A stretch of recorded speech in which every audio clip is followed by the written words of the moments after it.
Jessica never intended to spend a week in the eerie depths of Black River Forest. The locals spoke of strange disappearances, unsettling noises, and an unnatural stillness that blanketed the woods, giving it a sinister reputation. It was a place that seemed to swallow people whole, leaving nothing but whispers and unanswered questions. The plan was Rachel's, an idea that had sprouted from her obsession with crystals, auras, and other New Age beliefs. Jessica had always been skeptical about Rachel's spiritual philosophies, viewing them as empty mumbo-jumbo. But after a particularly bitter breakup, she found herself yearning for anything that could take her mind off her ex, something that could provide an escape, even if it meant following Rachel into the forest. "Come on, Jess," Rachel had pleaded, her eyes gleaming with enthusiasm. "It's a spiritual retreat. You've been so stressed out lately, and this will help you reconnect with nature. Trust me." Rachel's infectious excitement, paired with Jessica's desperate need to get away from her own thoughts, finally convinced her. A week away from everything familiar, no distractions, no reminders of her heartbreak, how bad could it be? But as soon as they crossed the threshold of the forest, Jessica felt a pang of dread. The sense of unease was immediate, like a gnawing discomfort in the pit of her stomach. The air was thick, the forest loomed above them, and it felt like an invisible presence was scrutinizing their every move. By the second day, Rachel was fully immersed in her rituals. She had brought along a sack filled with candles, herbs, and various stones she had accumulated over time. They set up camp in a clearing, a patch of open earth that Rachel insisted was sacred ground. Jessica had her doubts. The clearing didn't feel sacred. It felt wrong. The air felt unnaturally still, as if all the usual sounds of the forest had been swallowed up. The ground beneath her feet seemed too soft, almost like it was shifting subtly, and there was a faint, acrid smell that made her nose twitch. The entire area felt oppressive, as though an unseen force was bearing down on her, making each breath feel labored. The air there felt heavy, a stifling force that seemed to push down on her, making it difficult to breathe. "I don't like this place," Jessica had confided in Rachel, her voice betraying her unease. "It's too quiet. There's something off about it. Maybe we should move to another spot." Rachel merely laughed, brushing aside Jessica's concerns. She lit another candle, her eyes glinting in the flickering light. "You're just not in tune with the energies yet. Relax, Jess. You'll feel better once we do the cleansing." Jessica wasn't convinced, and by the third day, her unease had grown significantly. Rachel had started arranging stones in a circular formation around their camp, large, weighty stones that she claimed to have discovered during their hikes. Jessica never saw Rachel find these stones, and she couldn't shake the feeling that there was something unnatural about them.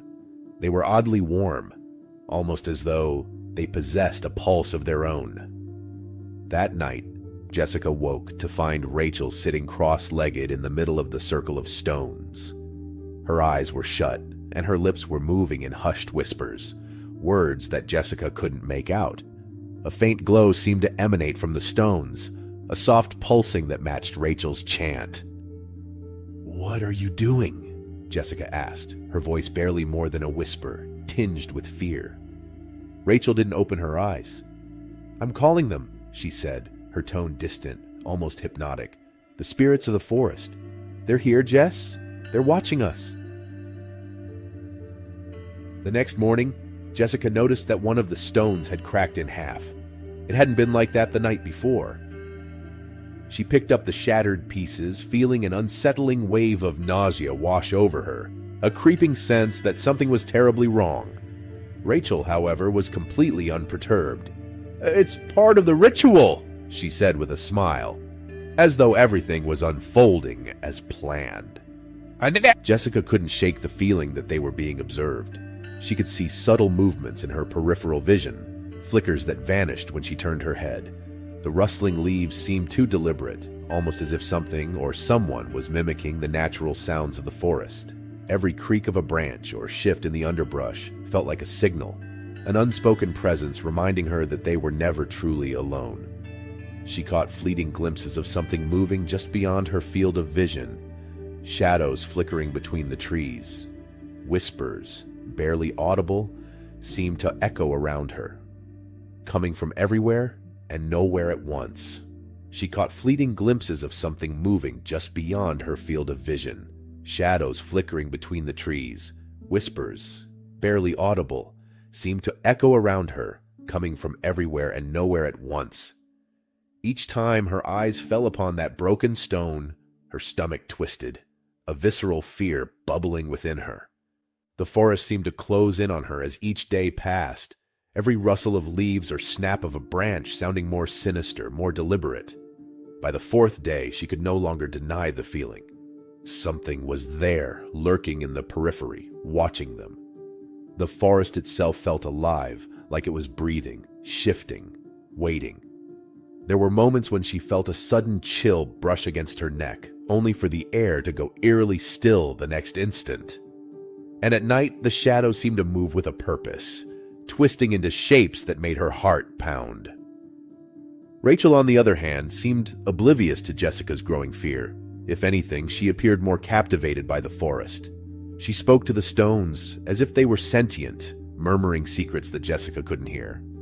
During the day, Rachel wandered deeper into the woods, always returning with strange items, gnarled branches, tufts of moss, and invariably more stones. Jessica couldn't help but notice that Rachel's eyes had changed too. They were wider, almost glazed, as if she was peering into something beyond their reality. She seemed detached, as though part of her was no longer present. On the fifth morning, Jessica awoke to an empty camp. Rachel was gone. Her sleeping bag lay abandoned, the stones she had carefully arranged now scattered haphazardly around the clearing. There were no signs of a struggle, no footprints leading away, no clue as to where she had gone. "Rachel?" Jessica called, her voice trembling. The sound echoed through the dense forest, swallowed by the oppressive silence. Jessica tried to convince herself that Rachel had wandered off and would soon return with another collection of sacred items. She's probably just exploring, Jessica thought, trying to quell the rising fear. She knows this forest better than I do. She'll be back soon. She has to be. But despite her efforts, her heart pounded in her chest, and the gnawing sense of dread refused to let go. But deep down, she knew the truth. The forest had taken her. A gnawing panic began to take hold, cold dread spreading through her chest. She spent hours calling Rachel's name until her throat was raw, stumbling through the woods in every direction she could think of. But every path seemed to lead her in circles, disorienting her further. The forest was like a labyrinth, shifting, twisting, trapping her in an endless loop. By the time the sun began to sink below the horizon, Jessica was exhausted, her muscles aching, her mind on the brink of hysteria. Near the fire pit, she found a note scrawled hastily in Rachel's handwriting, "Don't leave the circle." Jessica's pulse quickened, her heart pounding painfully in her chest. Why would Rachel leave such a message? She had been so confident that the rituals would keep them safe. But now it seemed as if she had been terrified, desperate to warn Jessica of something out there, waiting for them. On the sixth day, Jessica made a grave mistake. While gathering firewood, she tripped, her foot catching one of the stones and sending it tumbling out of place. Instantly, she felt it, a sharp, searing pain deep in her chest, like something had reached inside and twisted her heart. The air around her seemed to vibrate, the atmosphere thickening with an unseen force. Jessica knew, in the very core of her being, that she had broken whatever fragile protection they had left. She scrambled to fix it, to put the stone back in its rightful place, but she knew it was too late. The forest was awake now. Its unseen eyes were on her, watching, waiting. The whispers she had heard before, soft and distant, now grew louder, closer, filled with malicious laughter. Voices taunted her, promising things she couldn't understand, things she didn't want to understand. As the sun dipped below the horizon, an oppressive weight settled over the clearing. Jessica could feel it closing in, something vast and malevolent lurking just out of sight. The campfire, which had once provided a sense of comfort, now seemed pitiful, its light unable to pierce the darkness pressing in around her. She clung to the broken stone, her hands trembling, her breaths coming in shallow gasps. The whispers seemed to grow fangs, biting into her sanity, eroding her resolve. Rachel had known. That was why she left the note. The ritual had never been about contacting benevolent spirits. It had been about keeping something out. The stones weren't symbolic. They were a protective barrier, the only thing keeping whatever haunted the shadows at bay.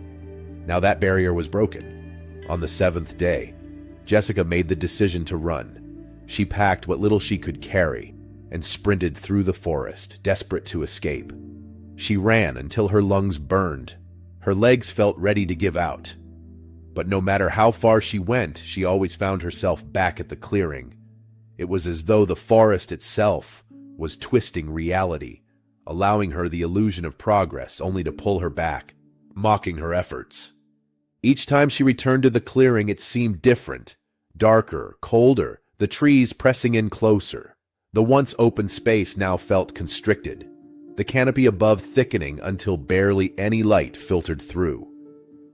The ground was littered with twisted roots that seemed to have appeared overnight, and the air had grown icy, carrying with it a rancid, earthy smell. Everything about the clearing felt more hostile, as if the forest itself was trying to swallow it whole. The whispers had turned to jeers, laughter that rang in her ears, echoing from every direction, making it impossible to think. The world around her seemed to warp. Familiar landmarks turned grotesque, twisted into shapes that made her stomach lurch. By nightfall, she was utterly exhausted. Her body trembled, her eyes stung with tears, and her hope had drained away. The shadows between the trees seemed to pulse, inching closer, and the whispers turned into shouts, deafening, mocking, relentless. Jessica collapsed in the middle of the clearing, surrounded by the scattered stones that had once offered them safety. She knew there was only one chance left. She had to rebuild the circle, to complete the ritual, but the stones were lost, scattered far beyond her reach, and the forest was not going to let her find them. The final night descended, and Jessica felt an oppressive weight pressing down on her. She lay on the cold, hard ground, staring up at the black sky, the whispers circling her, closing in. There was something out there, ancient, ravenous, and it had been waiting for this moment. The presence loomed above her, its weight suffocating, and as Jessica closed her eyes, she understood the inevitable truth. The forest wasn't cursed, it was a predator, and she was nothing more than prey, a lost soul who had wandered too close. The next morning, the clearing was silent, empty, the air was still, the forest seemingly at peace. The circle of stones lay in the grass, whole once more, and the wind carried a faint echo of laughter, a reminder of the forest's hunger, temporarily satisfied but never truly gone. It was always waiting, always watching, for the next lost soul to wander into its grasp.